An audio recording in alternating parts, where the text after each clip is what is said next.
done so much for me, I cannot tell it all.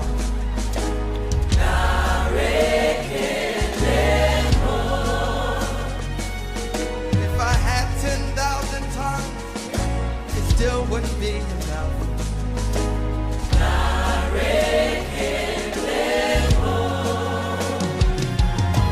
Tuku na guama really. When you hear completely.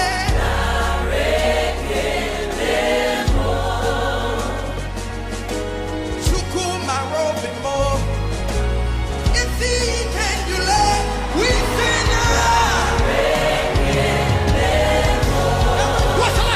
What shall I render to Jehovah?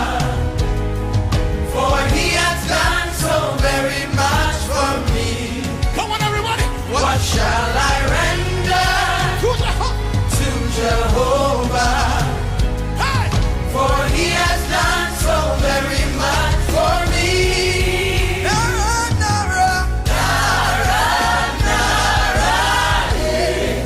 Narekele, narekele mo.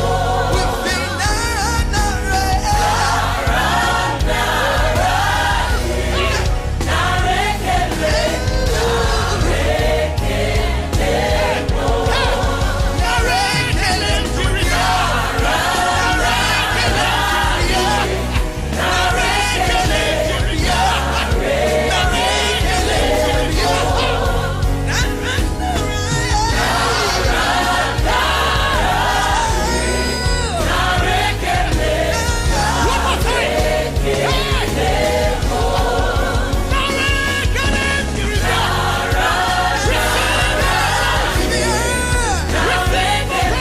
Much for inviting me.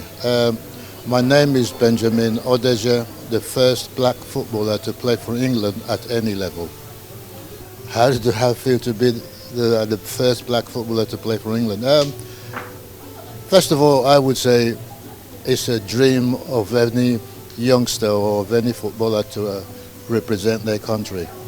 And to be chosen as the first one was a particular, how would I say it, an achievement that was beyond me. I'm very happy to be nominated for what I do, and as I said before, as the first black footballer, I also run a football school for youngsters. So this is something I've been doing for the last 25, 30 years. Welcome, sir. You look so elegant today. Oh, thank you so much. So what is happening? Why are you here? Well, I can see one of my member in Anambra State Union is having a great day. So we come to support her anyway. My name is Patrick, Chief Patrick Mokwe from Newi in Anambra State. Yeah, I'm based in London anyway. Director of Daring Recruitment Limited. So that's why I'm here. Okay. Yeah. Okay. Good evening, ladies and gentlemen. My name is Caroline Jerebe, and I'm Sylvester Ojobo. And it's nice to be here at the Women Empowerment and Youth Transformation by Annual Election. I trust that we're going to have a great time, and we'll like every other person who's not been here invited to at some point in the future come for these annual lectures. Thank you.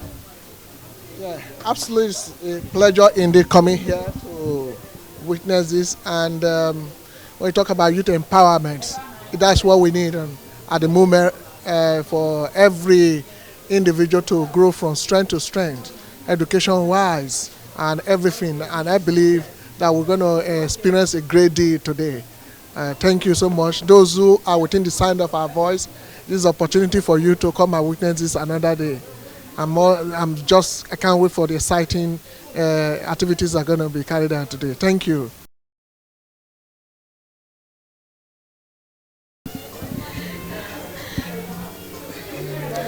My name is Lady Mrs. Chinwelili Emele, JP Atukenyi Stainless. I'm the head of computer science and ICT in my school. I'm here to support the WEMP program. It's a very good program and is dedicated to the youth, and I'm very connected to this organization. I'm looking forward today that the speakers, when they speak, we can take the knowledge and make sure we take this organization to the next level as we continue to support the kids to become digitally knowledgeable. Thank you. My name is Ogechi Njoko. I am the president of Sisters Unite UK. Jane Ezolu, Lady Jane Ezolu, is a sister and a member of our association. So I'm here this evening to support Jane. Thanks. How are you doing? I'm fine, thank Good to see you all again. Yes. Can we meet you, sir? I'm here. My name is T. I'm a moderator, I'm an anchorman, I'm MC, event coordinator, event manager, event consultant, everything. You look so elegant today. What is the secret? What do you hear from me? That's in my DNA. So if you say today, it will look like today alone. I'm always like this. All right, we are here especially to support our ladies. This project, or this outfit, Women Empowerment and Youth Transformation, is something worthwhile. You know, we come from a society where people need help. We need to support our people. We need to support our youths. You know, when they say when you feed a woman, you feed a nation. If you will take care of the women, definitely they will take care of the children. Definitely they will take care of the men. And the youths as well. They are the future of every society. So I like what they are doing. I buy into their idea. I buy into their concept. I buy into whatever they are doing. So we're here to support them this evening. Okay, my name is Mrs. Ifoma Afom, and I'm here to support my friend, Mrs. Emela. Women Empowerment and Youth Transformation. I don't need to go deep into that explaining what it is, because the words are quite simple and self-explanatory.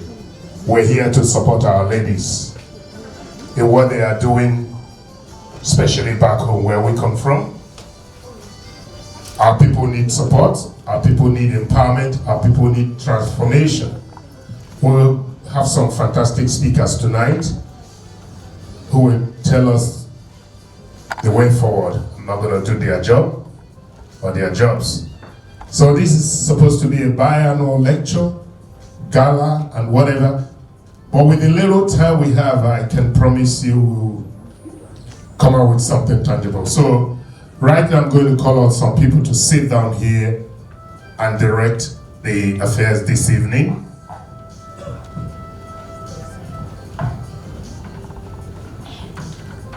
So let me start with Mr. Benjamin Odeje. Mr. Benjamin Odeje, if you're here, please put your hands together for him. Thank you, sir. I need one of the ladies to help usher in the special guests. Tell them where to sit. Thank you, sir. You're welcome. Thank you. Somewhere there. Any lady, please, to help me? Members of this great, noble organization. I need one of you, please. Thank you very much. Mrs. Chinwe Emele, please, to the table. Mrs. Chinwe Emele, to the table, please. Thank you very much. Let's encourage them. Let's put our hands together for them. We are all smashingly dressed tonight for this event. Thank you.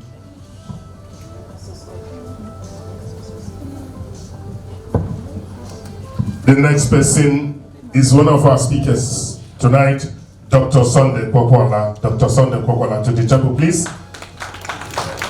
Thank you, sir. Thank you. You've been here all this time supporting us. Do we have Chief Councillor Caroline Carlo in the house? Chief Councillor Caroline Carlo, please. Thank you. Mr. Tolu Akinle to the table. Yes. Thank you.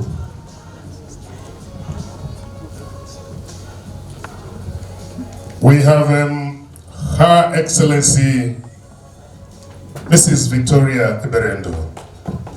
Her Excellency Mrs. Victoria Eberendo to the table.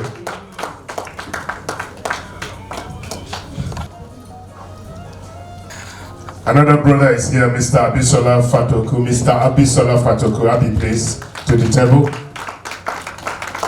Thank you so much.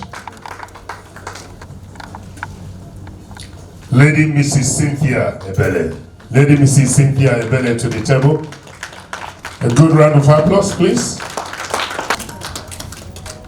Thank you. I am going to stop here for now. And then we need to move on. If you have these leaflet or pamphlet, sorry, go to the programs, please.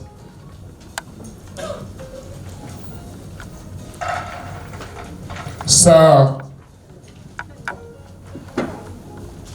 Mr. Benjamin Odeje, you are acting as our chairman tonight, if you don't mind. I'm putting you on the spot. There isn't too much to do. You've got the program. If I go left and you want me to come right, just call me back. Is that okay with you, sir? I know you can't say no, I'm only asking. Don't worry, it isn't hard work. Where is the microphone, sir? Can I have it, please? Now, what we have here is we've done the introduction of the guests. You're going to do an opening speech, but before you do that, let me just inform us that we have the fire exits here.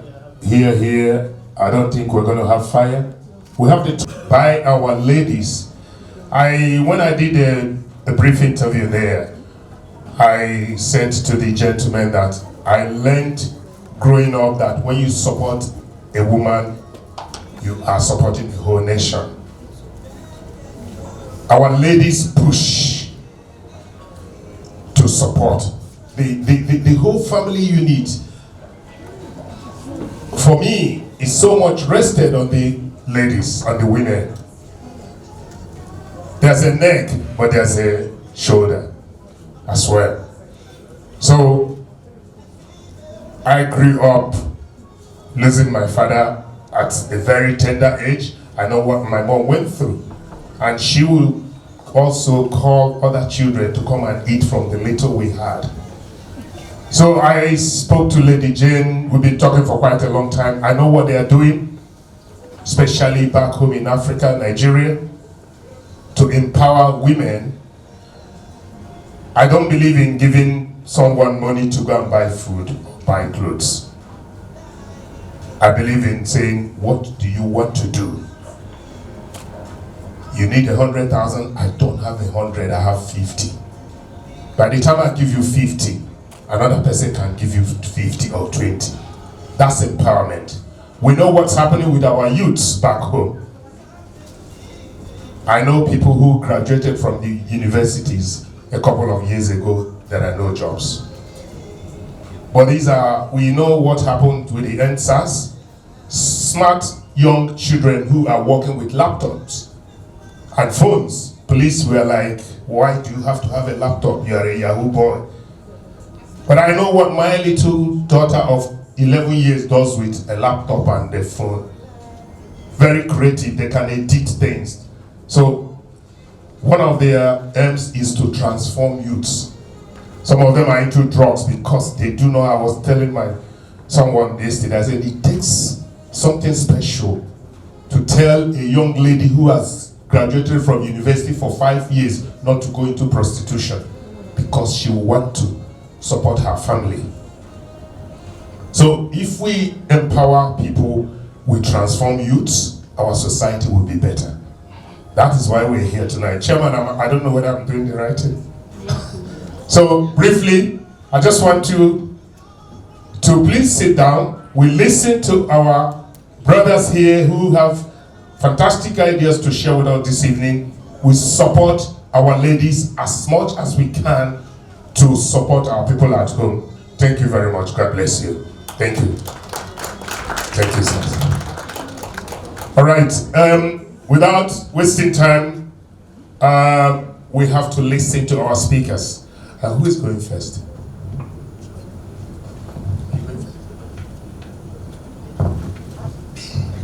Okay, ladies and gentlemen, our first speaker this evening is no other person than Dr. Sunday Pokuola. Dr. Pokuola is an associate professor in Imperial College London, specialist in engineering, construction, communication, and creative design. Ladies and gentlemen, put your hands together for Dr. Kokori. Thank you, sir.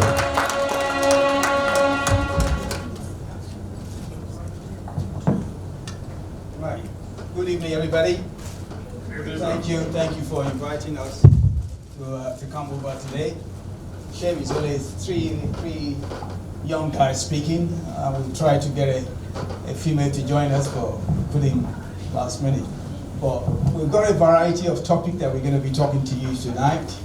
My one is on education.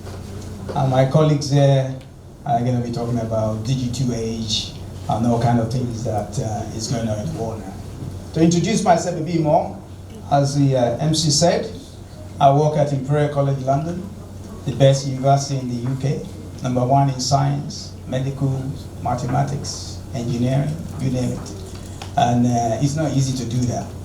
And I teach engineering students on how to be creative. Yeah? It's very difficult to teach students how to do mathematics or anything like that anymore. But how do you be creative? How do you think for computers? How do you come in a group and come up with an idea of how to find solution to life problem? And then you communicate that idea among yourself, and then you present that idea so that other people could learn from it, and you move on from that. So that's what I do. And in my quiet times, I do a lot of real life projects as well. The Shard, have you guys heard of the Shard? The tallest building in London? Yeah, if you go in there, it's got my name on it. The tallest building in the world, Burj Khalifa, in Dubai. Again, if you look at that very well, you will see my footprint on it. So I design building, especially tall building, roads, dams, and things like that. Things that will make our life better. I do get involved in that as well. Today I'm going to be talking about the trend in digital tools, especially e-learning. When Tony Blair became a prime minister, 19, whatever it was, they asked him, what are the 3 things you like to leave behind as your legacy? And he goes, education, education, education. Yeah, because education is one of those things that once you acquire it, it's almost impossible for anyone to take it away from you. You know, it's not like walk out there, Brixton, whatever. Sorry, I don't want to name any borough of London. People could stop me, snatch my watch, take my jacket off. But this thing that you have in your brain, impossible for anybody to take it away from you once you've acquired. And it can be acquired at any age. You don't have to be young to be, I've got some young people in the room. You don't have to be a young person to learn or to be educated. Any age can do it. So today's talk, I've said a bit about myself. Then I'm going to be introducing you to something called 21st century skills. I don't even know where to stand because I want everybody to be able to see the screen. Can you all see the screen from where you are? Yeah? Okay. Then I'll tell you a bit more about the latest trend in digital learning, what we call online or web-based learning. Then I would love to get some question and answer from you guys, so that I'll be able to give myself rather than having to follow slides. Yeah? So think of it. We're comparing 20th century with the 21st century.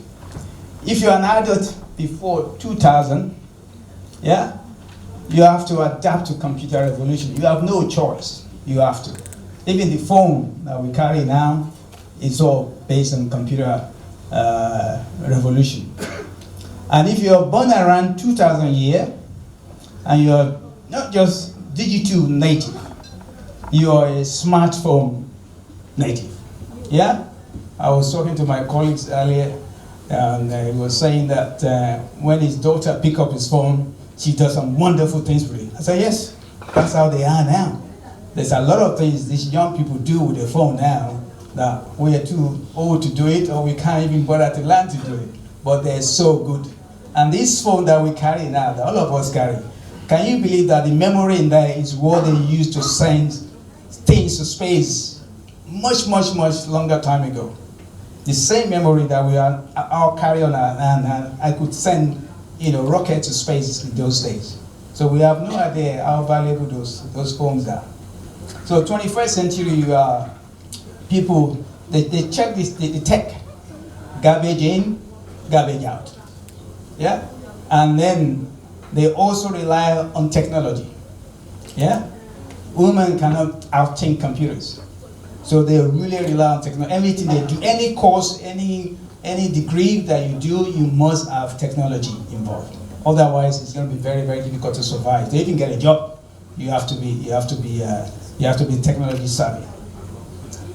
Right. This is a picture of I don't know if you can see it from there, a 21st century classroom. Yeah, there's a video I would love to play. We'll play afterwards, where the guy say, "I sue classroom education." Because take car for example. In the last 200 years, cars improved fantastically. It's gone from, you know, ordinary mechanical gearbox and all that to just pressing a button, or even battery charge rather than petrol cars. And then if you take the phone, as I was talking about the phone that we used to have when I was born used to be as big as this bottle. And you used to have to shout, "Ah, hello, are you there? You know, I can't hear you." You know, and look at the tiny thing that we all carry around. So there's been quite a lot of improvement. But take classroom, for example. Nothing have changed. Yeah? People go into the classroom, sit down, and the teacher stand in front, write things on the board, and give it all to the student. Then in 6 months' time, the student comes and give it back to the teacher in exams. So classroom haven't changed. And this guy was saying classroom education needs to be sued because they haven't improved at all. And this is where the 21st century is coming in now. So this is a typical classroom. You could see there the teacher is sitting on her desk with a screen in front of her, a whiteboard, and then the student also are sitting on their desk with a tablet. So everybody is communicating this through this device. And one step further, you could do online courses, you could do gaming, you could do all kinds of things. You could be selling and buying crypto coins online. A lot of young people buy that these days. They make a lot of money buying crypto coins just on their phones and change your world. So 21st century classroom is much advanced compared to what we are going through. And this all started many years ago when the World Economic Forum set up some list of things that most kids or whatever don't pick up in classroom. Things like lateral thinking, being creative, project management, negotiation, service-oriented, coordination with others, which is very important. Because once you leave education, you're going to be working with other people. So you need to learn how to work with other people. You need to learn how to be a team player.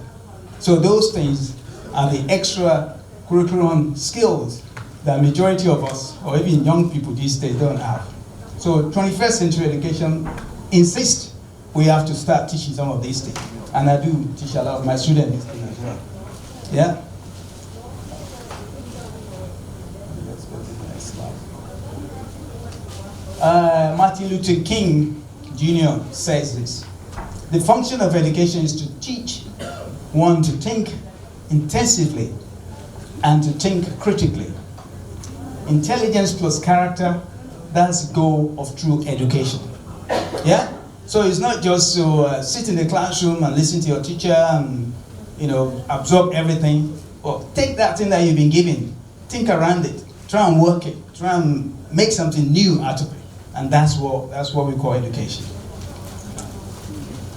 Right? And this is a list of 21st century things I showed you earlier. You could see on the pink line here, this is what you do in the school: literacy, numeracy, scientific, ICT, financial. And then you leave school and you start worrying about, oh, how do I make something new? How do I communicate my idea to my colleagues? And how do I be creative? And then you go out there and you start becoming very curious. It is trying to perform some initiative, trying to adapt, trying to become a leader. Yeah? So this is the World Forum ideas of what 21st century education, all the skills that we need in the 21st century. And this is what I teach my students. Yeah? Although they're all mathematically minded, but when they come into my class, which I have next week, I tell them to leave the maths behind. the calculator behind. Just come with your pen and your brain, and let's do something new. So they teach them how to think critically, how to work in partnership, collaboration with everybody else in the team, how to communicate the idea of what they're coming up with, and how to be creative. And this could apply in everybody's work as well. You don't have to be in school to be able to learn how to use all this. I call it the 4 C's, the golden rules of the 4 C's. Yeah, critical thinking, creativity, communication, and collaboration. But the best thing that we all need to thank COVID for is online learning. I mean, online learning has been around for a while, but it wasn't taken up quite a lot until COVID comes along. When the COVID hit us in 2019, is it March? Was it 2020? I can't remember now. Yeah. I was teaching in the week of the first lockdown, and some of my students have to fly to China, some to America, some to Europe, while some students are going from London back to their parents' home across the country, and some students are staying in London. So I have to look at 3 different ways to communicate with these students. Boom. Teams and Zoom and all that came to life, and I truly enjoyed that. It was hard work, but I truly enjoyed that. And we're having the same thing next week. I have my student next week because of the tube train strike. Some of them can't physically come into the university.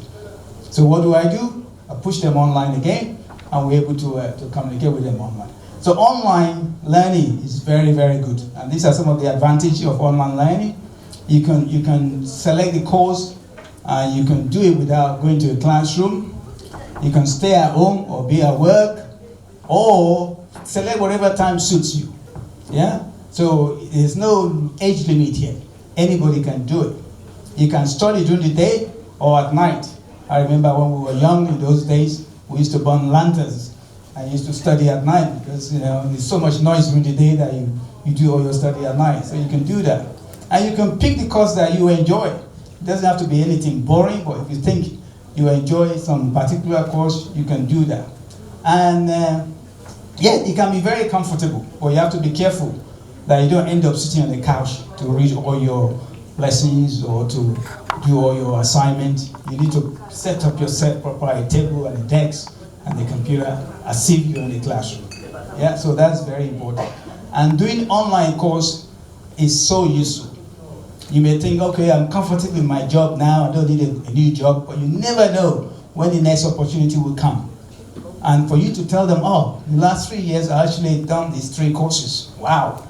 Your employer will be very, very impressed that despite the fact that you have a full-time job, you're actually doing something on the side to improve your CV and improve your resume, as the Americans call it. Online courses from a very good university that will definitely boost your career. Just to know that you've gone to, online course from Cambridge or Manchester or any of these good universities will be really good for you. And it could allow you to pace yourself. You don't have to rush, you don't have to follow the traditional method of online of teaching. You can pace yourself as to when you want to start, when you want to stop, and at what speed you want to accomplish this online learning. And it's not costly neither. Yeah, most online courses are not as expensive as the traditional. Now, students pay in the UK, they pay £9,000. By the time they finish a 3-4 year course, they're £40,000 in the red, which they have to pay back. With online, it's not that expensive, so you could do it. But I say that there are some disadvantages with online. Please find me, yeah? There's some disadvantage. It hasn't got that face-to-face. Look at us now. After COVID has kept us at home for so many years, now we're coming together, we're seeing each other, we're socializing. With online, you don't. You actually see people on the screen. When I was doing online with my students for the last 2 years, and then they came back to university this year, I didn't recognize them. But when you're sitting down, you have no idea how short or how tall or whatever the person. Some of them are in bed when they listen to me talking to them and you don't see them. So, 2 minutes, okay. So that interaction is very important. And then access to good Wi-Fi is also very important. If you want to set yourself up for online, you have to make sure you have good access to Wi-Fi and connections. And self-discipline is so important. because you don't have to wake up to attend class. Nobody's going to tell you to do your work. So you have to really self-discipline yourself to make sure you can get up when you need to get up and being proactive and do your work. But make sure, if you want to do online, make sure you register with an accredited university. Don't go for any gibberish, because you're going to pay for it and you're going to spend time to do it. So make sure you actually register with very good university. I think I'm coming to my last slide. But that said, there are things you can avoid and there are things you can seek. So online is good. 21st century is here to stay. There's no age limit, but make sure that the course is not too lengthy, so that you're going to keep dragging on or you're going to keep postponing it. Yeah, make sure you avoid isolation. You could do your online course with your family. Everybody could. I mean, if you want to learn a language, for example, you could get everybody in your family to register for it, so you practice among yourself. Yeah. Then things I would seek are things like helping others, have a good work-life balance with this online, because it could actually take your time if you're not careful. Teamwork, and make sure you're being very creative. So with online, you have to be very creative. With in-person as well, you have to be very creative. But that's all I think I've got to say to you in terms of 21st century education. So thank you very much. Put your hands together, ladies and gentlemen. A good round of applause. If you have a question, I'm happy to answer one or two questions. Thank you so much, Dr. Popola. Any questions, please? I want to believe that everyone here is savvy. There's one here. Okay. It's not really a question, it's just to thank you for presenting the lecture for us. And I was wondering if we can get the links for what you just taught us. Thank you. The link? Yeah. Oh, yeah. Make my slide available. Yeah, the slides. Slides. All right. Okay. Any question? One more time, a good round of applause, ladies and gentlemen. Thank you, thank you. Thank you so much. Thank you. Yes, trends in digital. So the 4 C's, I picked them: critical thinking, collaboration, communication, and creativity. Those are what we need. Thank you, sir. And the last slide, so interesting, because everything that has a positive has a negative. If you don't take time, you go beyond.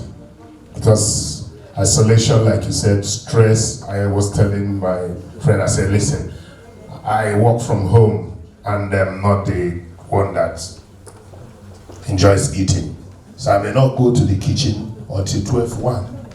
But if we were in the office, they will always say, let's go for this, let's go for. So those are the things you need to watch out for. Thank you, sir. Thank you so much. Right. The next speaker. Okay. I like the way you arranged it. So the next speaker is our brother, Mr. Tolu Akinloye. Mr. Tolu Akinloye is a chartered engineer and technology consultant. Put your hands together. Tonight you're going to hear a lot of things about technology, about engineering, about computer, because that's the way to go. Before he gets ready, and you said, sir, thank you for COVID in one way. And not that we're happy that we lost people, but COVID has taught us a lot of things. You're here, you have your meetings with people abroad. So I'll let you take the floor, sir. Thank you. Thank you very much. Okay, hi, my name is Tolu Akinloye. I am a management consultant. And when I say that, people always wonder what that means. I actually have to explain to my daughter recently. And I asked her, what does that mean? What do you think Daddy does? And she said, Daddy helps companies. So I think that's the best way to describe what it is I do. I work with companies to help them solve their business problems, and usually around technology. And so that means over the last sort of 20-something years, I've worked with companies. I've worked for companies like Accenture, like KPMG, like Capita, like Infosys Consulting, working with global companies across 4 continents now to solve their problems. I say this because I've had the good fortune to work on 4 different continents with different companies. And the one thing that you see is human beings are the same everywhere, and companies are the same in that they have problems that need to be solved. And increasingly, as we come to a more technology-driven age, these problems are being solved by technology. They're being caused by technology also, and being solved by technology. So what I want to talk to us today is really the impact of technology on the workplace. Sorry, I'm moving around. I'm trying to make sure everybody sees me and everybody sees the screen as well. So if I'm standing in the way, please let me know. So what I'll do is I'll talk about technology and how that has impacted the workplace. But I'll start off with a quote. And that is by Sukant Ratakna, which says, "Our future success is directly proportional to our ability to understand, adopt, and integrate new technology into our work." I'll repeat that. Our future success is directly proportional to our ability to understand, adopt, and integrate new technology into our work. You'll see as I go through my slides, and I won't spend very long, and that is a recurring theme throughout most of our jobs, but throughout a lot of what's happening around us nowadays. I want to start off this presentation by talking about, first of all, how technology has changed the workplace. Then I'll go into what challenges does this pose for us? What does this mean for us? And then what do we need to do to succeed? And then what next? What do we need? What happens next? What do we need to do to make sure that we position ourselves in the right place with the right set of skills to make sure that we succeed in today's world? I'm going to start off by playing a very quick video, which is very interesting. I'll stay on this side so people can see the screen. It's just a 1-minute video, but I want you to please spend the next minute just looking at the screen. And I'll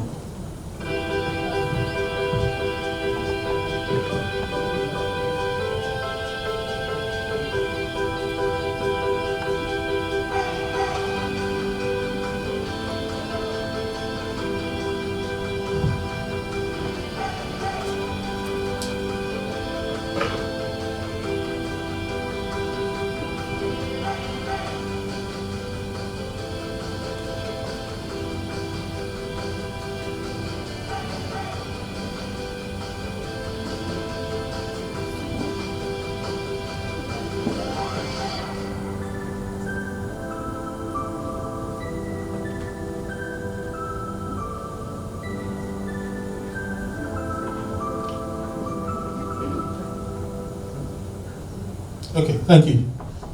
When I started my career, we were not given computers.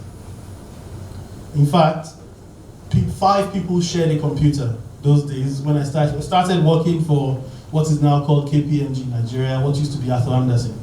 5 people shared a computer, and if you didn't have a computer, you used pen and paper. Look, we were here. Look at all these things around the screen, and we're here now. So let me ask you for a second. Think about people who were here, who knew how to use the fax machine, who were experts in everything that is, secretarial work or without the computer, and think about how relevant they would be in today's world if they did not improve their skills. They would basically have no jobs. And this trend is continuing. What we're going to see is that technology has changed the workplace.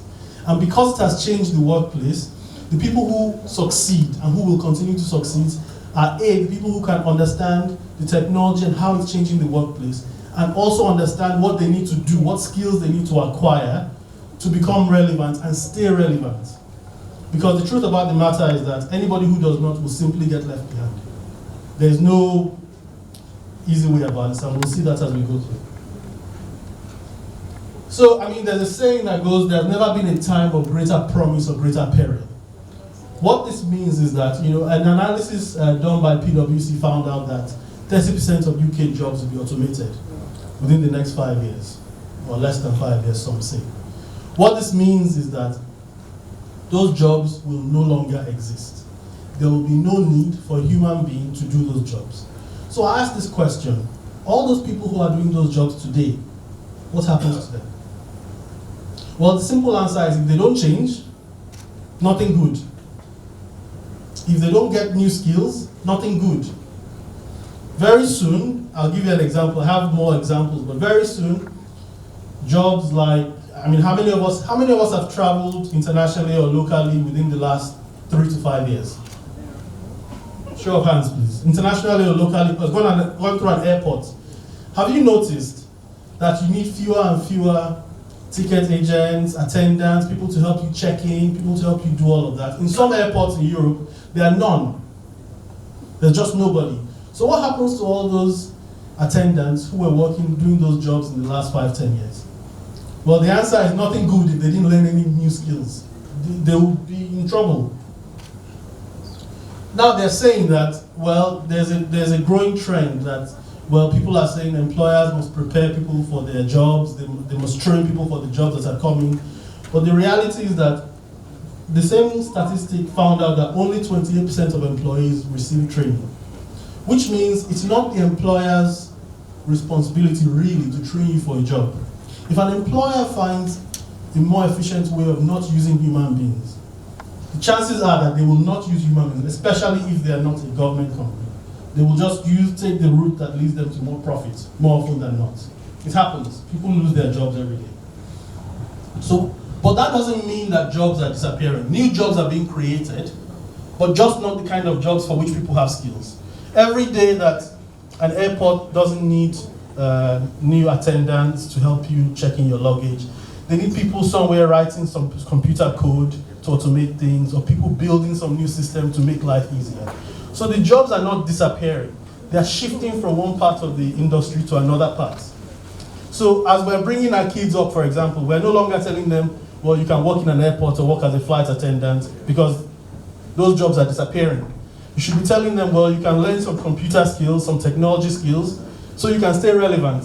We may not know exactly what is coming, but we know technology is at the heart of it, and you have to stay at the forefront of technology.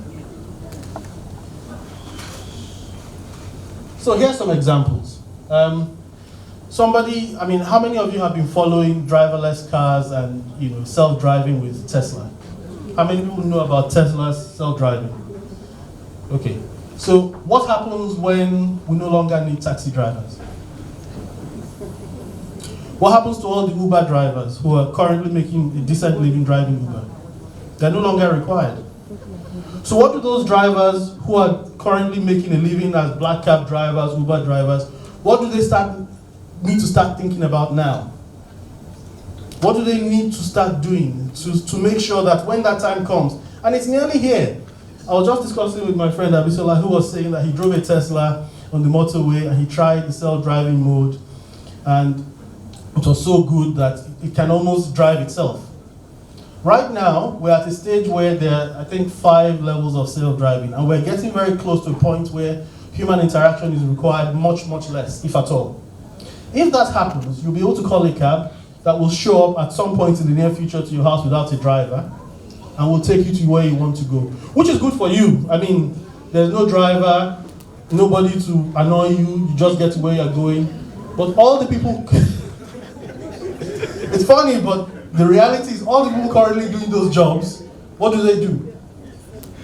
Another example. So you say, well, people now, if people are looking for a second job, when people come out of university, whatever, they go and work for Amazon in the warehouse and they try to do as a part-time job until they can get something. Well, Amazon is launching robots. So very soon their warehouse is going to not need people anymore. So what do the people who use those jobs as part-time jobs or just money, jobs to make money, even as primary jobs, what do they need to do to make sure that they stay relevant?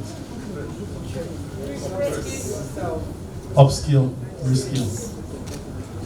Right now, if you all noticed, and this is all happening around us without some of us paying attention, how many of us have noticed that the number of banks on the high streets are disappearing? How many of us have used the check paying service by taking a picture on your phone? You take a picture of the check, you get a physical check, you take a picture, you don't need to go into your bank. Of a check. Yes. Of a check, exactly. What that means is that there are people somewhere, people like me to be honest, sitting behind, advising the banks that you can save a lot of money by automating all these things, make your life easier. Take a picture of the check, and that taking a picture of the check is for people who don't do online transfers. But you're trying to move people to online transfers, and you're saying for people who don't do online transfers, Let's find ways to make it more efficient. But the reality of all of this is that you need fewer banks on the high street. I mean, if you go to the bank nowadays, you pay your check in the machine, you cash money from a machine, you see very few people. And nowadays, if you open a bank account, Starling Bank and the Challenger Bank, you open it all online. So there are banks increasing in a way you don't need to go to the bank. And actually, there are banks that don't have physical branches. Smile, Metro Bank do not have physical branches. You call somebody and you don't need to see somebody in the branch. What does this mean for people who have spent their life in banking operations? I say this because we have most of us here are Nigerians, we have a lot of banks in Nigeria, so people do operations, they learn how to balance the ledgers, and all of that work, a lot of it is going away. So the question is, what do you do when that no longer exists? You either upskill or reskill or get left behind.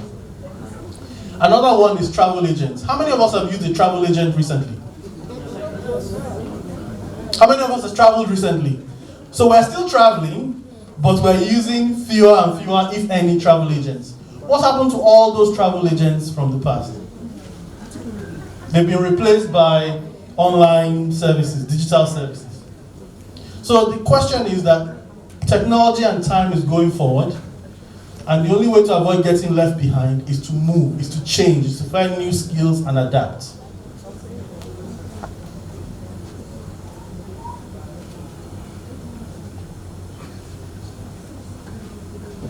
Sorry, excuse me.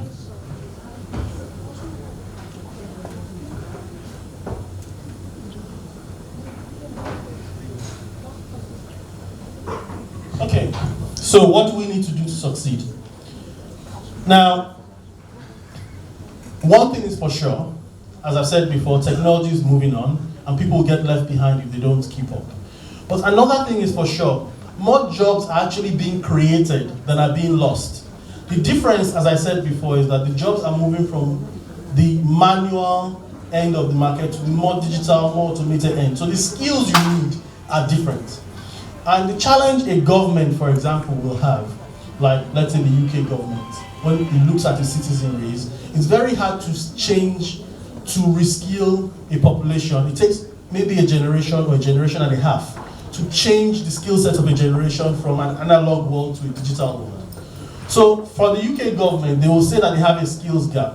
And that's why they'll be looking at immigration as an example, as a way to close that skills gap. Because you need to move on. You can't say you're going to wait one generation before people have the skills or wait half a generation. This is the challenge that faces governments. But as individuals, we know that we can get the skills, we can go back, we can do all sorts of online courses, and we can move forward. These are the things we need to start thinking about. And this is why I want to talk specifically about consulting. Because there's one thing that will forever be there, which is that even though technology will change the way things work, you will still always need, in certain areas, the human problem-solving element. In education, you will still need the teachers, their roles will change, but you will need the human element. And this is what we do in consulting. When a company has a problem, how do I become more profitable? Or how do I get more passengers if you're an airline? Or how do I sell more hotel rooms if you're a company? And then a consultant like me will come and say, oh, actually, if you reduce your costs by reducing the amount of people you have in the airport, you can spend that money on building your website so that people can buy stuff on your website, and you can know more about the people that buy things on your website, and you can make it better. So this is why technology, this is why jobs like consulting will always remain. I remember Dr. Sunday showed a slide that said some of the skills that you need: critical thinking, problem solving, team working. Those are some of the critical skills that you need in consulting. Of course, you need to understand how technology is working, but you need to be able to take those trends, the skills, and the attributes and apply them to solve problems. So as a consultant, one of the things that we've noticed, when the pandemic happened, I remember we were wondering, I had to furlough a lot of people on my team as a precautionary measure because we were wondering how we would cope with what was happening. What happened was, within a month, we brought all of them back, and we have never been busier. The amount of people wanting technology solutions, because all of a sudden, hotel will come and say, we want to now do contactless check-in. We can no longer have people because of COVID. We can no longer have people in the front desk. We want to fix it so that people come to our hotel, they just type in their name, it sees their reservation, and they go to their room. So consulting companies are helping companies do all sorts of things. I remember going to a hotel recently. It was the Marriott in the US. I went to the hotel, did not meet a person, typed my name, it saw my reservation, it said, do you have an iPhone? Yes. Have you downloaded the app? Yes. It sent the key of my room to my phone. I went to my room, I double clicked it just like Apple Pay, and I opened my room door. I did not meet a human being at all. So they have saved money, first of all, by not needing to pay so many people at the front desk. If you remember the days where people used to line up at the front desk and it would take you 30 minutes to check in, not necessary. On the other hand, they have paid consultants like me money to help them design those solutions. They have paid, those consultants have brought on engineers, coders, architects to help them design those solutions that will work. And then they've paid people to implement those solutions. So the number of jobs have just moved from the hotel front office to somewhere else, to consultants and digital people who can make those solutions happen. Now, what skills do you really need for a career in consulting? I want to talk about consulting just as in this case because that's what I've been doing for pretty much the last 20-something years. A good degree in STEM. STEM means science, technology, engineering, and maths. Now, to be fair, you can work in consulting with any degree such as business administration or economics, but typically consulting companies tend to prefer STEM degrees, computer science, maths, physics, engineering. They tend to prefer those because it suggests an ability to solve problems. It just suggests an ability to solve problems, but also good commercial awareness, good numerical skills, attention to detail, analytical skills. A lot of the skills that were on Dr. Sunday's slide about team working, presentation, communication skills. If you go to a client and the client has a problem, the first thing the client notices about you is the way you dress, the way you talk, the way you speak, before he decides whether he wants you to solve his problem or not. You can be the smartest person in the room. If the client doesn't think that you sound like somebody that can fix his problems, it tunes you out. Because in the end, people buy from people. You know, if I want someone to solve my problem, I have to feel I can get on with the person, I can tell the person my problem, and the person can solve the problem. So from a consulting point of view, these are the kinds of things that people look for. Now, just to keep the theme in consulting, consulting is a wide, varied sector. There are all types of different consulting. I have colleagues who only deal with financial services. And even in financial services, for example, some might only deal with mergers and acquisitions, some might deal with technology in finance, some might deal with, just a certain sector like investment banking and what they need to do. I'll give you an example. I have a colleague who works with investment banks to optimize their trading algorithm. So when you buy stock and sell stock, you and I will buy at £5 and sell at £6, £7 and make a £2 profit. A bank can buy at £5 and sell at £5 20 pence, make 20 pence, but do it a million times in a day. Not a million times, but several thousand times in a day, and make 20p times several thousand times. Banks will even go to the extreme of moving themselves very close to where the information is, to London Stock Exchange. They may pay a lot of money to stay near that building, just so that the latency, the speed at which the information can get to the exchange and come back is very small. And that gives them a bigger advantage. So these are things that people advise, consultants like me advise companies on ways that they can improve, things that they can do to be better. There are people who specialize in technology like me that look across industries. I've worked with the UK government, I've worked for private enterprises, I've worked for private enterprises abroad. But there are people who look at certain industries like healthcare. There are people who look at other industries like automotive and manufacturing or energy. So it's a broad thing. However, I think the most important thing for a career in consulting is having the mind to solve problems for people. If you know there's a problem and having that ability to do lateral thinking, like Dr. Sunday said, where you can see the problem and you can come up with different ways of solving it, then it really helps. I know my time is nearly done. So what does this really mean to close? I think there are a few things that we need to do. Number one, we need to stay abreast of current market trends. A lot of the time when you speak to people, when people have problems, their problems are caused by things that are happening around us now.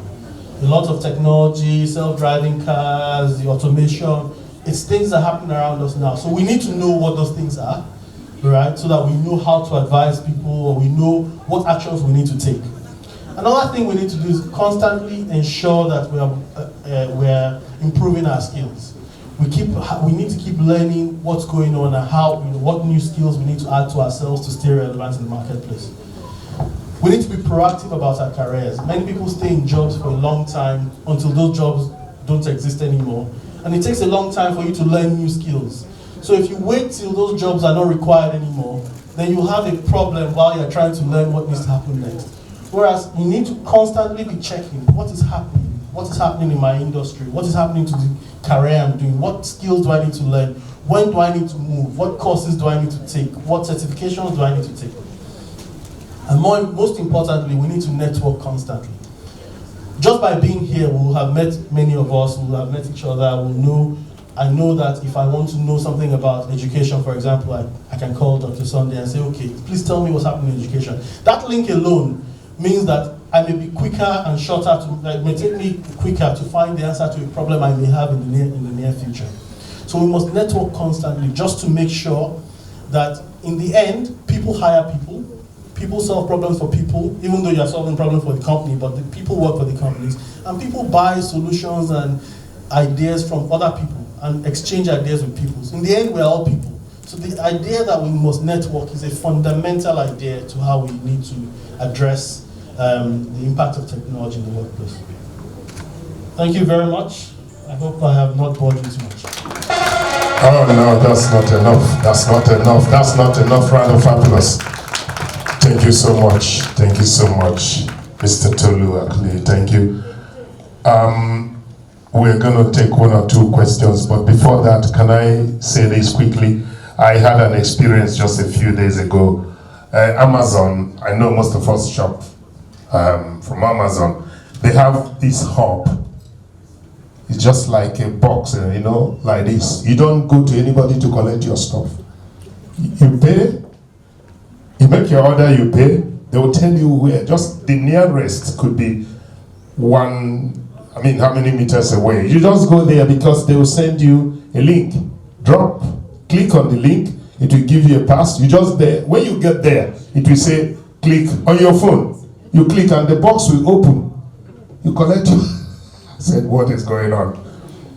This is the world we are in. This is the age we are in. I was talking to a friend and I remembered the Industrial Revolution. This is where you were heading to. When machines took the job of men. If you don't upscale, you'll be left behind. You miss the bus. That's what it's all about. I very much appreciate what's happening this evening. Our brains are being rejiggled. People are being reminded. You talked about courses, which is very important. I know during the COVID, I sat and said, listen, this is going to be boring. And I don't want to go. I'm the type that every time I'm out doing things like this, apart from my main job. And I said, I'm going to take on some courses. A friend gave me a link, Harvard and the rest of them. And you sit down there, you're talking to your children, you're eating your snacks and you're doing your courses. This is very important. So I thank you. Can we put our hands together one more time? Any questions, please? And if you're just joining us, thank you for coming. We welcome you. You missed some part, then we still have the good parts coming as well. Thank you so much. Question? Yes, ma'am. Thank you. Thank you, Tolu, for your lecture. My question is this. I have a recruitment agency.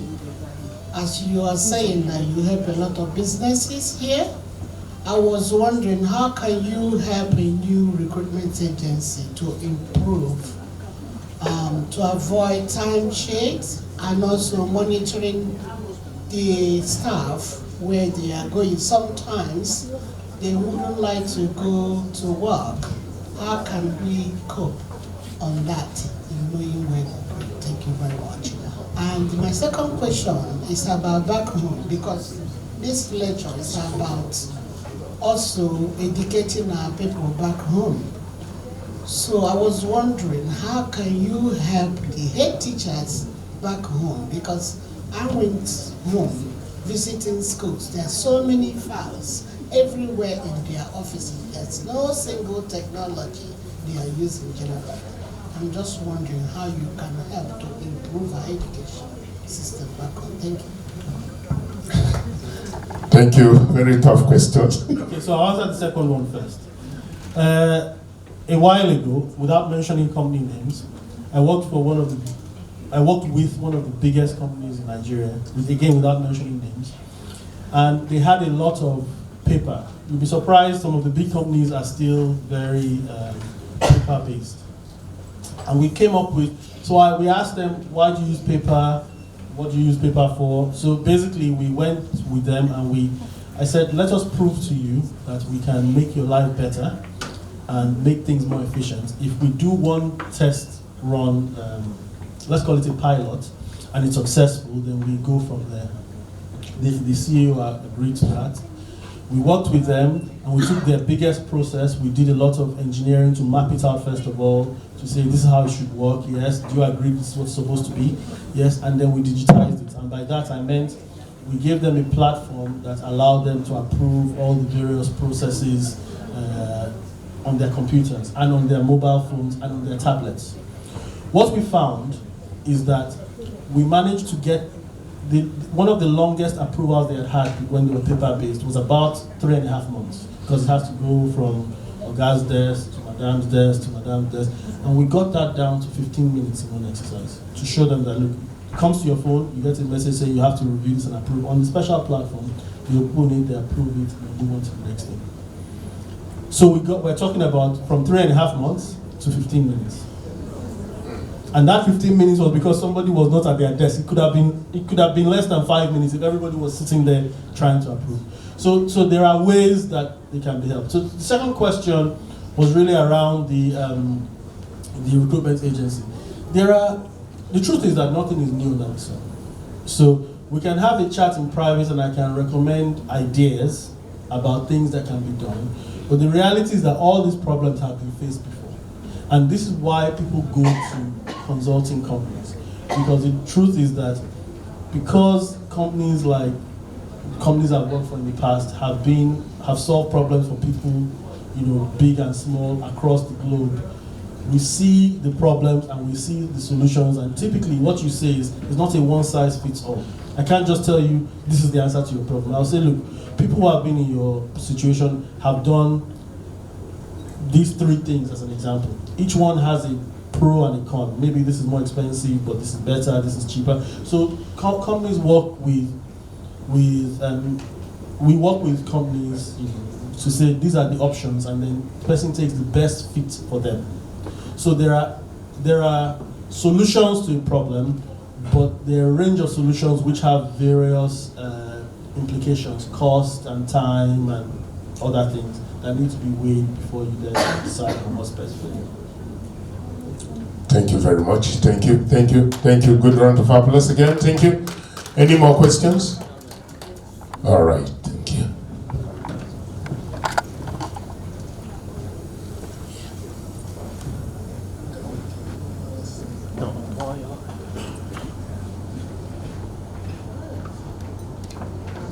Good afternoon, Tolu. As a business owner, I have a few businesses. How can technology help my small business? It's not as big as the ones that you've worked for, but how can a small business like mine be helped with technology without me getting rid of my stuff? Because I want to grow, but I don't want to get rid of my stuff. Is that, So, is there any way technology can help me incorporate my 3 businesses? So it's 2 questions, I guess, sorry. If technology can help me incorporate my businesses together to help us move forward. and also without me laying people off. That's quite human. So first of all, I feel the need to correct an impression that I'm giving that that sort of has been in existence for a long time, that ties consultants to job losses. Engaging a consultant doesn't necessarily mean that job losses are on the horizon. Actually, and this is what your question is one that lots of people ask, in many cases there are ways to make sure that you can help your employees, at least the ones that want to be helped, learn new skills that are relevant for your business. That's the first thing. To address your question about how technology can help, there are several ways, so I can't just say this is the answer, but technology can help. To give you an example, a long time ago, it used to be very difficult for companies to easily provide email and office, desktop office facilities for their employees because it was very expensive. But nowadays, with the advent of the cloud, it is quite easy to do so. And we, for example, have seen companies where instead of going the Microsoft route of getting Microsoft PowerPoint, Microsoft Office, Microsoft this, there are now, for example, there's a Gmail G Suite option where you can get, Google provides, if people don't know this, but Google Sheets, even free to people. Right now, if you register for a Google account, just a free account, you get access to storage, you get access to G Sheets, which is a... But do they own the content of what you've had there? No. Or is it yours? No, it's your content. So for example, you get access to G Sheets, which is Google's equivalent of Excel.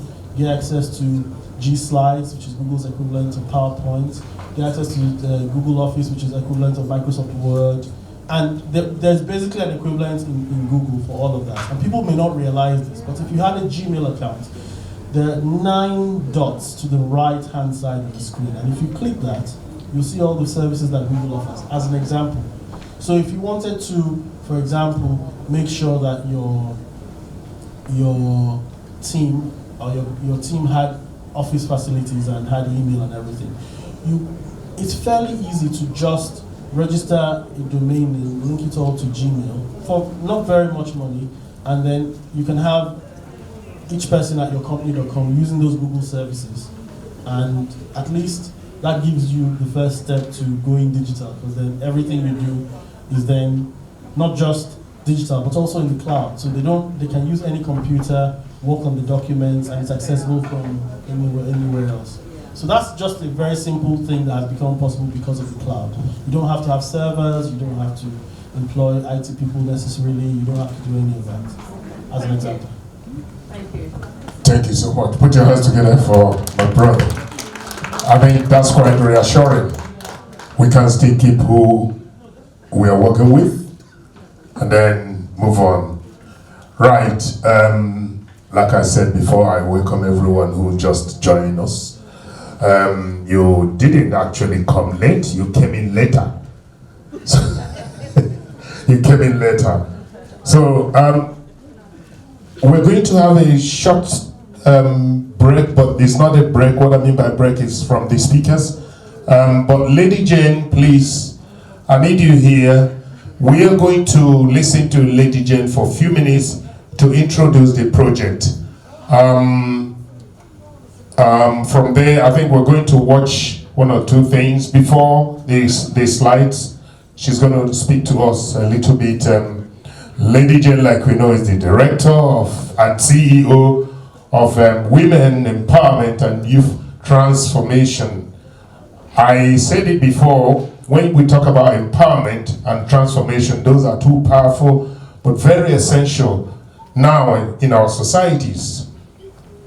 I come from a place where you come from, most of us here, that so much require these words in action. We need to empower, we need to transform. Someone said to my dad, told me, someone told him, if you don't take care of your neighbor's children will take care of you. It is so difficult that we're scared to go home because of these young boys and girls. We need to help them. We need to help them. So join me to put your hands together, ladies and gentlemen, for Lady Mrs. Jane Ezolu. Put your hands together, come on. There are lots of us in this house. It's not easy to go out of your way to say, I'm going to carry this cross, because it's a cross. She could relax and be enjoying her money, not say her body. But she said, I need to extend this. Lady Jane, I can't thank you enough for this you have started. But let's hear from you, please. Thank you so much. Thank you so much, Mr. T. Hello, everybody. I'm so delighted that everyone is here. I can see most members of my family. When I say family, you all know. I have personal, interaction with most people here. Thank you so much for coming once again. So I will just talk briefly about the organization, then the projects we have. Women Empowerment and Youth Transformation has been in existence for years, I would say a decade plus, though we decided to inaugurate it about 3 years ago in UK. Women Empowerment started projects back home, Nigeria. We've done several projects from scale acquisition programs, empowering people with funds to start a business. Then the youth were given some vocational trainings and signpost people to jobs, getting jobs. So, but we noticed something. I went home 2 years ago and I put up a project, a skill acquisition project for the youths. And going to that state, it was in Anambra, in Oka. On my way to Oka, in fact, where they chose, the hall they chose was in a very remote place. And on my way, I saw these children, hawking things. And I was like, oh, by this time, why are these children not in school? The person with me said, oh, of course, that's probably their parents, needed help or they are house help and they cannot go to school. I said, okay, that's fine, let's go. As we keep going, I can see more children, either hawking or selling with their parents or just, just on the streets. And of course, coming from UK, that didn't sit well with me. So I got to the hall, and after the program, I just sat back and called a few of the women. I said, what is going on here? That I'm worried with the number of children I see on the streets at this time of the day. And they said to me, oh, most of them, their parents cannot afford. And somebody now decided to take me to some remote places, and I saw lots of children not going to school. So that is where the passion comes in to, do this project called the Slum to School. So what we tend to do is to take 100 children each year back to school. I know it's quite difficult, it's quite daunting, but it's a project very close to my heart, and I hope, God's willing, we'll be able to achieve, if not 100, but close to. But I know after watching this, I might be coming to my friends and family, and see what you think about it. Thank you so much, and I won't say enjoy the video, but I will say just have a look and let's discuss this further. Thank you, and God bless.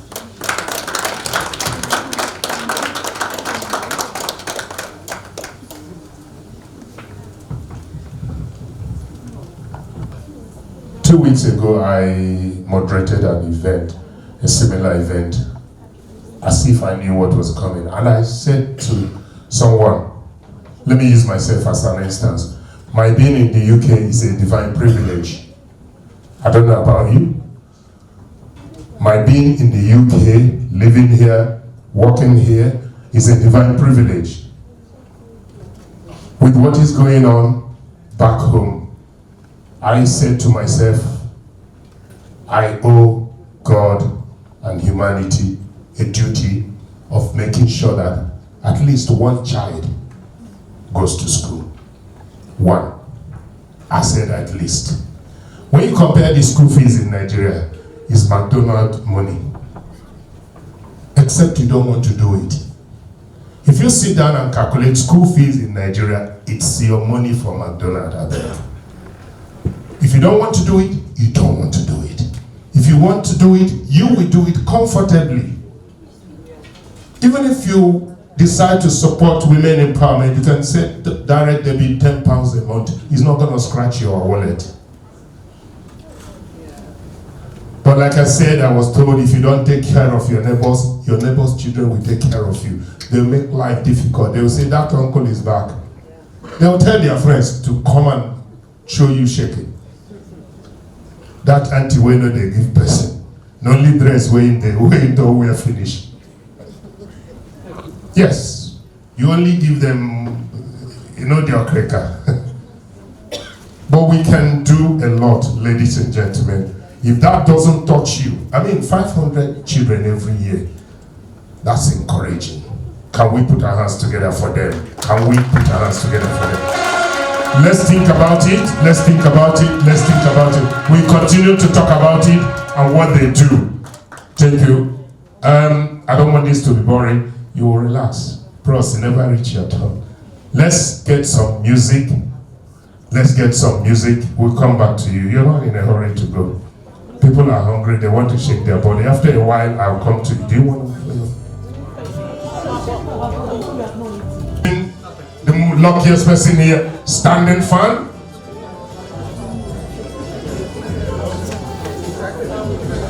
There's an electric kettle for £5. One frying pan, the stainless one, and one other thing they'll tell me much later. Make sure you grab as many lines as possible. One line is £3, 2 lines, £5. Go around. Okay. Has my sister gotten her food? Who is holding now? I don't want her to come and take the microphone from me. Right. I am going to introduce the third speaker because he's got a long way to go. Our brother has been here listening and shaking. You know what I love about tonight's speakers? The areas they are coming from, they're all going towards the same direction. And these slides are not what we're going to miss. We're not going to miss any of these slides. We love to have them. So my own brother Bisola Fatuku is, listen to this. This is very important. You see, when you see people walk on the street or road, you don't know who they are. Some of them hold keys to certain things. Some of them sit at the table where decisions are made for you and I on a daily basis. You think you can just wake up and then put your card somewhere and then get money. Some of them make those decisions, and I'm happy we have them tonight. So Abisola is Chief Product and Technology Officer at Government Digital Services. Imagine that. Put your hands together. Put your hands together, ladies and gentlemen. Put your hands together for him. Abi, the floor is yours. Thank you very much. Hi everyone. Before I introduce myself, there are two things I am compelled to say. Firstly, so I work for the government, so it's very important that I address a policy issue that my colleague Tolu mentioned earlier. So I'm not briefed to talk about immigration policy, so I have nothing to say about that. The second thing that I wanted to mention was a very important skill that you need working in my area is making connections. And just in sitting here and having, first of all, heard both of the lectures, which I hadn't been privy to before, two things struck me. First of all, Tolu and Dr. Sunday both are connected because one of them teaches at Imperial College, the other one went to Imperial College. And then Tolu and myself are connected because we both worked at Arthur Anderson and then KPMG. So there's a connection everywhere. And one of the key elements for the work I do is how you make connections between things. Because that's one of the key skills actually for digital. But the second thing is that actually our presentations somehow has a flow as well. Because I'm going to be talking about digital skills. And I think the ground has been laid. So I don't have a lot to say, thankfully, because they have said most of it. So I'm not going to keep you away from the very delicious meal that has been prepared. I am the Director for Product and Technology at Government Digital Service. It's one of the business units of Cabinet Office. So, yes, the MC is right. I'm quite close to the seat of power. But I feel incredibly grateful that I have the opportunity to serve this country. I wanted to show this image, first of all, for those who can see it. So there's something peculiar about all of the companies that have shown their logos here, like Airbnb, Tesla, Netflix, HelloFresh, Uber. These are the companies we describe as being digital natives. So they were born on the internet. They've always existed in the internet era. And so the way you interact with these companies is great. It's very smooth. They know exactly what you need at the point you need it, and you have it. And it's such a seamless, invisible experience. You don't feel any troubles or issues interacting with them. Then we have another set of companies here, like Microsoft, Apple, Gov.uk, with which I work, Sky as well. Now, these are companies that have been born in the pre-internet era, but have done a lot of hard work to get themselves to a point where the way you interact with them is also relatively easy. Not as easy as the companies that were born on the internet, but much, much, much easier than, say, others. Now, there's one very interesting distinction between these two sets of companies, which is that it's impossible for Apple to move to the far left because it wasn't born in the internet era. So the best they can be is where they are now. But they're doing a darn good job of it. Now there's a third set of companies here. So we've got Marks and Spencer, HSBC, Canon, Mercedes-Benz, Tesco. These are companies that are trying really hard to shift themselves to the left, to where the likes of Microsoft, Apple, Gov.uk, and so on are. And this is where I sit. That's me. I help large organizations. That's my own particular specialty. I help large organizations who want to transform the way they work digitally to be able to move from being more traditional to being in a position where their customers see them in the same way as they see the likes of Facebook or Uber and so on. That journey is really difficult, which is why people like me get paid a lot of money, not me, but like me, to help them to move from being more traditional to a digital company. And apologies to anyone that works in any of the companies on the far right, but that's just the reality. Now, in order to compete, the more traditional organizations need to transform themselves digitally. But often when I walk into organizations, so I have a similar background, by the way, to Tolu, in that I've done consulting for, 20 years plus, even though my own area was more around software and software development in particular. I observe to them that transformation is about people and about people changing. But that's something that's quite difficult to grasp for a lot of people. But what has been good from Tolu's presentation earlier, and also Dr. Sunday, is that they've talked about what kind of changes people need to make for that transformation to be possible. So digital transformation is about treating your users first. They're the most important thing. You are not the most important thing. Your users are. And that's such a difficult concept to get your head around. You have to eat yourselves from within. So, and what I mean by that is that before a competitor eats you, you eat yourself. That's a very important element of the work that I do. I help organizations to figure out, or people like me help organizations to figure out how they can change themselves before an external force makes them, well, non-existent. And digital transformation is also about services, not about websites. So it's not about, oh, let's create a website for my company. No, no, no. It's about you actually fundamentally looking at the way you work and then transforming that to be the best for your customers. And I'll give you a very quick example. I do some work for a charity that's based out in Germany, and they publish a book. And somebody somewhere on the internet made some comments about the book, and then suddenly they had to start to serve, maybe instead of about 500 books a month, they were serving about 500 books a day. And they just couldn't handle that number of books passing through their systems because they just weren't set up for that. And I remember the chairman of that charity speaking with me at that time, and I said, oh, that's easy.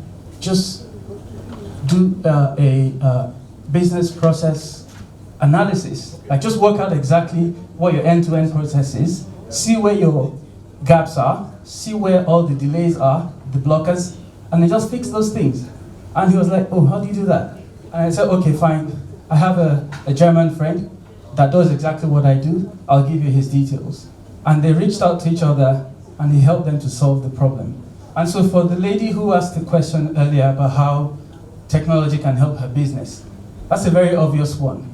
It's not about the tech or the IT. It's about the mindset that makes you actually just go back and look at how your business works and then looking for opportunities to improve it. Because it's about the marginal gains. I've talked about cultural change and then completely rethinking the role of IT in the organization. It's also an important part of it because people often think digital and IT are the same thing. But IT is about the technology you use. Your phones, your laptops, the networks, that's IT, information technology. But digital, it's a mindset, it's the way you think. It's about you connecting with your users and giving them the right thing for them at the moment they need it. And I'm going to give you an example. In gov.uk, I suspect that many people here, if not most, have interacted with gov.uk in some way or other. Either because perhaps you were renewing your car tax, or maybe you were applying for a passport, and so on. If you have been here for a while, then you might remember Business Link and the 1,800 plus different websites that you needed to interact with if you wanted to interact with the UK government. But now, there's one front door, which is gov.uk. The Tax Your Vehicle service connects about 2 different departments, plus insurance companies and so on, such that you only need to put in 1 or 2 things. It brings out all your details and you make a payment. Now, I didn't mention this, but my team basically runs all of the platforms that sit behind .gov.uk. So, very difficult, but I give them lots of kudos. And the way we do this is through the design principles. These are too small to read, and I'm not going to read them all, but it's basically about the users. That's number 1 there. Start with user needs. Not start with what the government needs, but start with what the user needs. And that's a mindset change.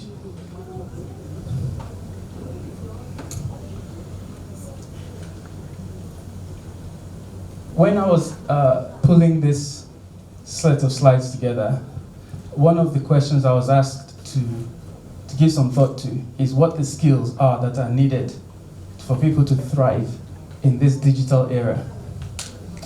And I listed them in the order in which I assess the people that I want to work with. And firstly, the most important thing is be curious. The desire to want to learn, which Dr. Sunday pointed out as well, is the most important skill. that you can have. Secondly is, don't be content with whatever you're told is the situation now. Oh, this is the way we've always done things. This is how it has been for X number of years. Nothing is going to change. I remember I was doing some work with a government agency a few years ago, and we had done this incredible transformation. We had basically made it possible for people to detect fraud by looking at some data. But because the service was basically about an 18-page form that people had to fill, a paper form. We had replaced the paper form. However, the managers of the people who were processing the form, who, by the way, to detect fraud, would go from page 1 to page 11, and then back to page 4, writing down all the numbers to figure out if anything had changed and if there needed to be some kind of intervention. When we had produced this new possibility for them to detect fraud straight away, the managers were like, no, our staff are too dumb. They're not going to understand this. Just give them that same form again. Print it digitally from what you have processed, and like, this is crazy. So, what we did at that time anyway was we did a stealth experiment where we provided that information to those people that their managers thought were really dumb. And it made their work so much quicker, so much better. And so we were able to demonstrate anyways that that was the way to go. A genuine desire to help people is also very important for me, for people that I like to work with. And the final thing, you might need to learn how to code. And that was deliberately for me the final thing. Because as important as it is in the modern era to be able to code, that is not the most important attribute. And I just wanted to list some skills also here. So you can be a designer, and I've put an asterisk there because there are many different types of designers. You have graphic designers, service designers, interaction designers, and so on. You can be a software developer, so you can be an app developer, you could be building apps, you could be building websites, you could be doing Python for things like data processing and so on. You can be a technical architect, a data scientist, it goes on and on. So there are so many options. And like what Dr. Sunday was saying, you can learn a lot of these through free online resources. There's nothing to be afraid of. None of these things is rocket science. You can learn them if this is the direction you want to go. But there was something else I was going to mention, which is about artificial intelligence, machine learning, which have become very, very important. So, you want to apply for a credit card, you put in your details, something somewhere makes a decision that you can have the card, and this is the limit you have. Now, that decision, as you know, is not made by a human. It's all made by machines. When the Home Office, Passport, UKBA, border agency, that's it. When they introduced the e-gates at Heathrow Airport, for those who have dark skin like me, you probably experienced putting your passport on the screen, and the thing will scan you for like 15 hours and eventually tell you, go to a human, right? And that's because the faces that were used to train that AI basically were not trained using black faces, and so it cannot recognize black people.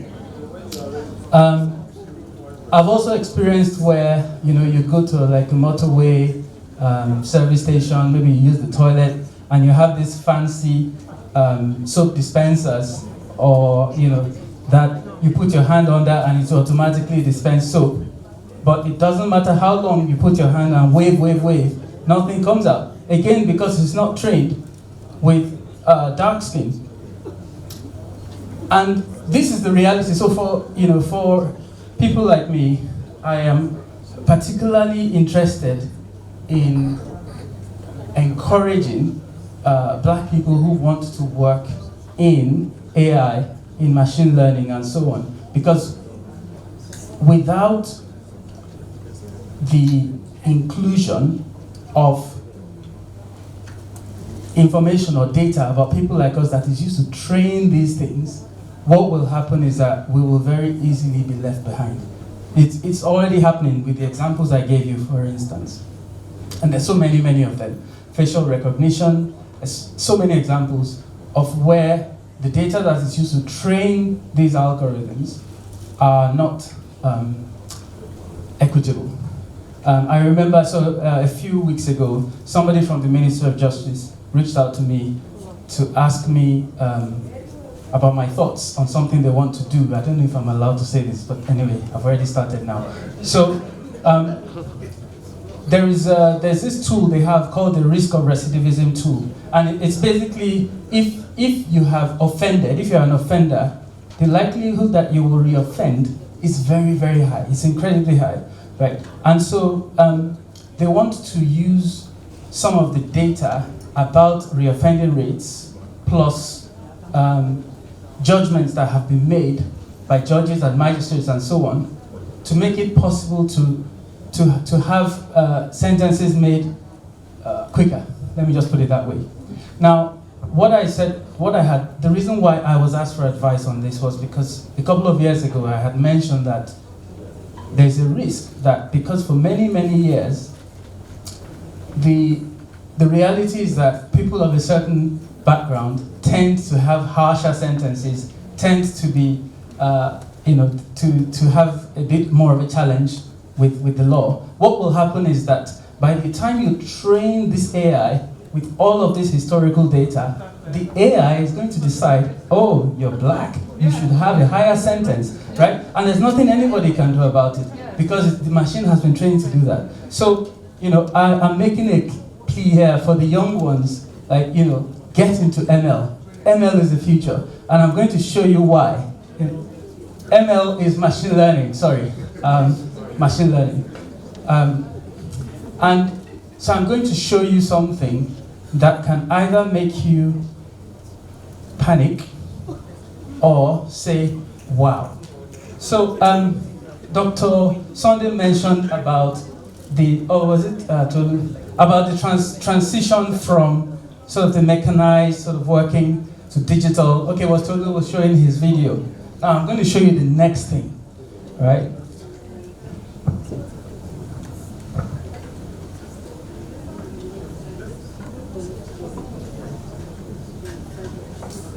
So there's a tool called ChatGPT that is based on the technology called OpenAI. Raise your hands if you've heard of it.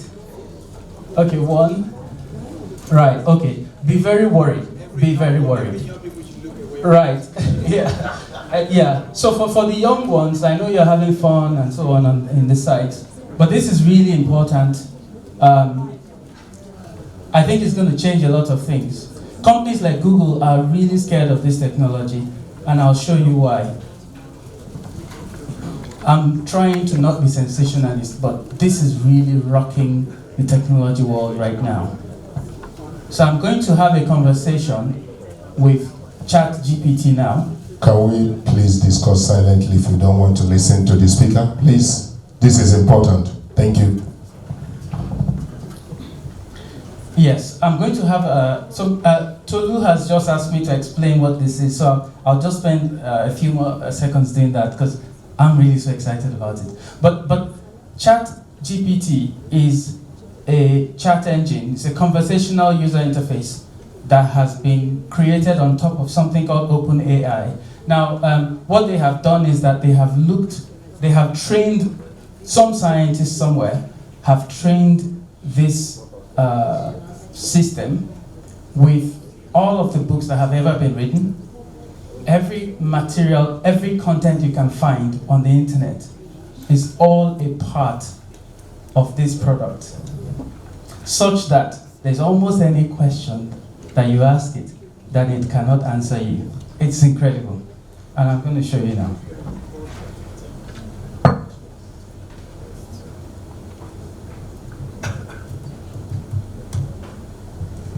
So I just typed in hello. Because some of you are far away, you might not see this. But It says, I'm assistant. I'm a large language model trained by OpenAI. I'm here to help answer any questions you may have. How can I assist you today? So I'm going to ask you the question first. Okay, I'm going to ask it to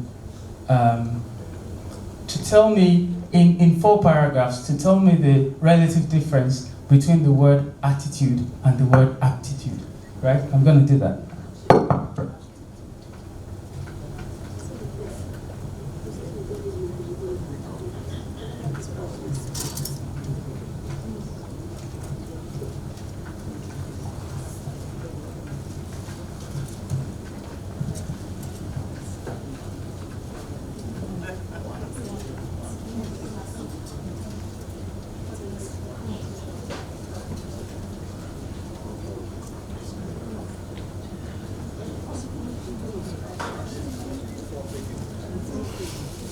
Right, so it has just written 4 paragraphs now, and it's cogent, it makes sense. If you read it, if you can, if you could see what it wrote there, everything makes sense. On Friday, I wanted, so every week I send an email to my team, just, to tell them how things are going and so on. And on Friday, I sent them an email, but part of the email was generated with ChatGPT. And I basically asked it, what message would you send to a team of people who have been working very hard over the last year? And it gave me a fantastic few sentences to write that I wouldn't even have thought of myself. But let me do something else. I'm going to ask it to give me step-by-step directions for how to make edikaikong soup. Right.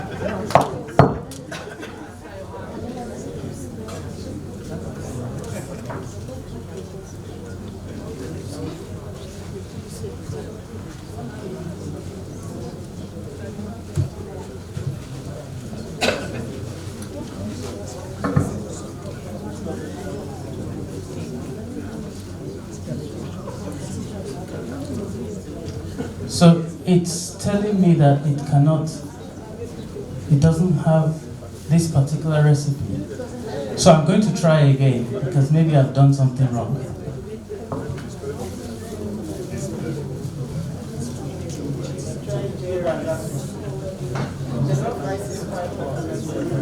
Okay.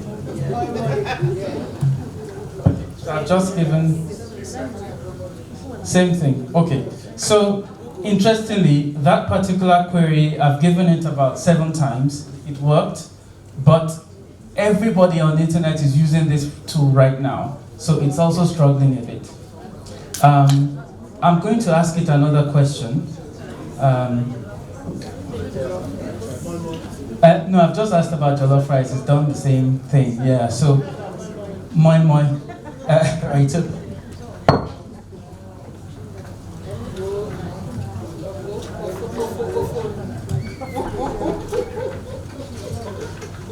So it has given me instructions now for how to make moi moi. So first of all, the ingredients, and then a step-by-step guide as well. Bitter leaf soup. Okay.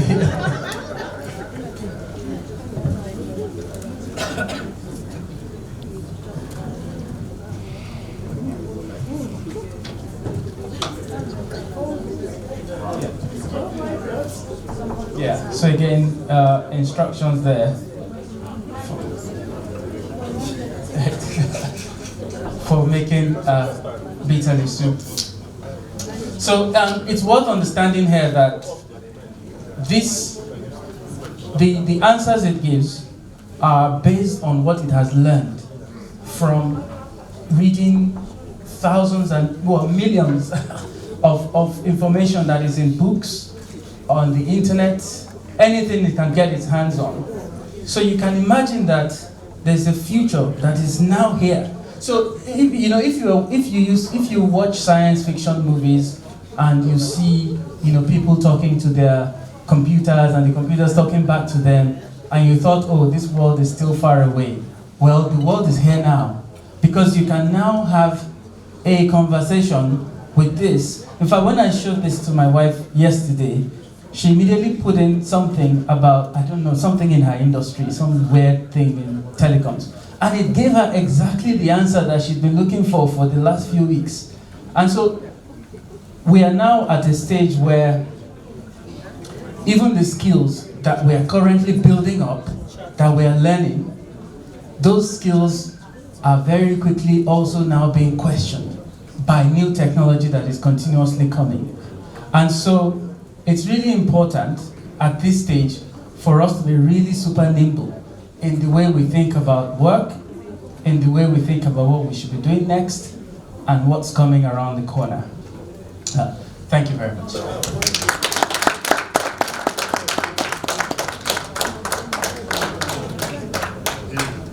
If we actually listened, I think we should have clapped more than the way we did.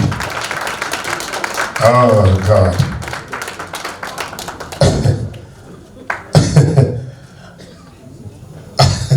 I know where I'm chuckling. I told a friend, when you go through the airport, you think you're well dressed. Some boys and girls are somewhere watching you. Technology is doing a lot.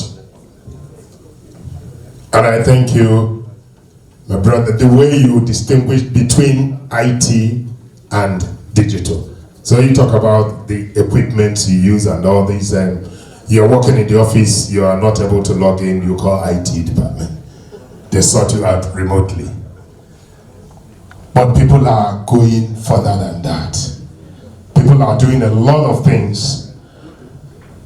And I was going to ask you, sorry, whether this ChatGPT is not drawing. In fact, let me tell you, I was amazed, and I'm still at the speed at it, as you know, the way with which it's producing the answers. But are they not drawing anything from Google? Because Google has been there. Sorry, I don't know if you heard my question.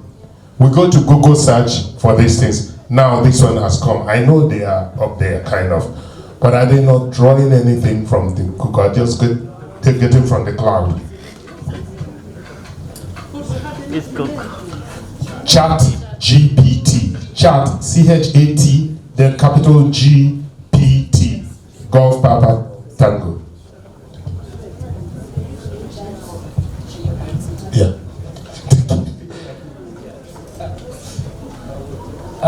Right, so I mentioned earlier that the folks that are that must be the most scared about ChatGPT is Google. Yes.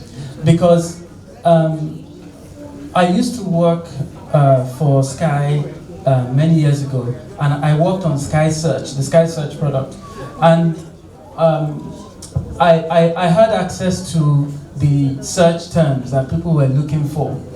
And a decade ago, the way people would search for things on Google is they'll say certain things like, oh, how can I open my car door if I left the keys inside?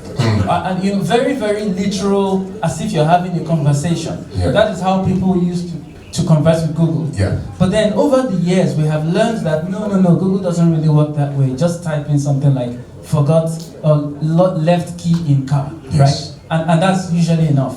But actually, ChatGPT is taking us back to a world where it is possible to have a conversation with a computer, and it knows what your intent is, and therefore it can give you a relevant answer. And so they don't need to use Google because they have indexed a lot more than Google has been able to. And the way ChatGPT works is quite different from the way Google does. Tolu was mentioning to me earlier, for the geeks in here, you might have heard of something called Wolfram Alpha, which is a computational engine. I use it sometimes. I can type in a query like, how many days since the last lunar eclipse, right? And it will just give me the answer. Or, you know, just something where you can ask a computational question to a computer. But ChatGPT is about actual conversations. So it's quite different. All right. Thank you so much. Thank you. Thank you. Wow. I think we've had fantastic speakers tonight. Ladies and gentlemen, you have a question? On behalf of my friends. I like that. On behalf of your friend. Yeah, me and my friend were just wondering, like trading. They tell us that there's artificial intelligence, that robot that trades for people, and a lot of people has lost money with this. So I just wanted to know if it is real that there's something like that, artificial intelligence that trades, like cryptocurrencies and forex. Thank you. There's a short answer and there's a long answer. So the short answer is yes. And the long answer is, I think that's the future of trading. It's obviously, it comes with a lot of risk because you lose the human element. But the reality too is that even with the human element, there are lots of mistakes that still happen. The speed at which trades need to happen is such that right now many trades are happening with AI and not with humans. That's the reality right now anyway. So yes, it is happening. It is inevitable. Okay. Thank you so much. Okay, Doc wants to ask you a question. Thank you very much. That was wonderful. I just want to take us back to what we did last summer. Myself and Mrs. Patrick here were in there. We went to Delta State. We went to Akwa Ibom. One of the things we demonstrated with the student was the use of Alexa to show the student that once you could teach a machine to remember something and give you that answer back. If you can do that to a machine, you can do it to a human being as well, just to encourage the student to learn more. So my question to you is fantastic chat GPT. How is it different from Alexis, for example? Okay, I can answer that one, thankfully. And that's because 2 years ago, during COVID, during lockdown, I decided to learn how to program Alexa. So I taught it 1 or 2 skills.